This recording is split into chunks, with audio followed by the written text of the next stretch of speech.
ಮರಿ ಅಳಿಲಿನ ಬುದ್ಧಿ. ಒಮ್ಮೆ ಒಂದು ಹಸಿರು ಅರಣ್ಯದಲ್ಲಿ ಚಿಕ್ಕ ಮರಿ ಅಳಿಲು ವಾಸಿಸುತ್ತಿತ್ತು. ಅದು ತುಂಬಾ ಆಟಗಾರ್ತಿ. ದಿನವಿಡೀ ಮರದ ಮೇಲೆ ಹಾರಾಡುತ್ತಾ ಹಣ್ಣು ತಿನ್ನುತ್ತಾ ಇರುತ್ತಿತ್ತು. ಒಂದು ದಿನ ಅದು ನೋಡಿತು, ಎಲ್ಲ ಪ್ರಾಣಿಗಳು ಮಳೆ ಬರುವ ಮುನ್ನ ಆಹಾರ ಸಂಗ್ರಹ ಮಾಡುತ್ತಿದ್ದರು. ಆದರೆ ಮರಿ ಅಳಿಲು ಯೋಚಿಸಿತು, ನನಗೆ ಈಗ ಆಟ ಬೇಕು, ಮಳೆ ಬಂದಾಗ ನೋಡೋಣ. ಆದ್ದರಿಂದ ಅದು ದಿನವೂ ಆಟವಾಡಿತು, ಹಣ್ಣು ತಿಂದು ಬಿಡುತ್ತಿತ್ತು. ಕೆಲ ದಿನಗಳ ನಂತರ ಮಳೆ ಆರಂಭವಾಯಿತು. ಮರಗಳು ನನೆಯುವಂತೆ ಹಣ್ಣುಗಳು ಬೀಳುತ್ತಾ ಹೋದವು. ಮರಿ ಅಳಿಲು ಹಸಿವಿನಿಂದ ಅತ್ತಿತು. ಅಯ್ಯೋ, ಈಗ ತಿನ್ನಲು ಏನೂ ಇಲ್ಲ.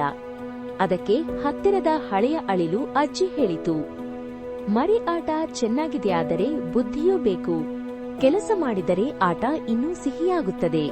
ಅದಾದ ಮೇಲೆ ಮರಿ ಅಳಿಲು ಪ್ರತಿದಿನ ಬೆಳಿಗ್ಗೆ ಕೆಲಸ ಮಾಡಿ ನಂತರ ಆಟವಾಡಲು ಕಲಿತು. ಈ ಕಥೆಯ ನೀತಿ: ಕೆಲಸ ಮತ್ತು ಆಟ ಎರಡೂ ಜೀವನದಲ್ಲಿ ಅಗತ್ಯ. ಮೊದಲು ಕೆಲಸ, ನಂತರ ಖುಷಿ.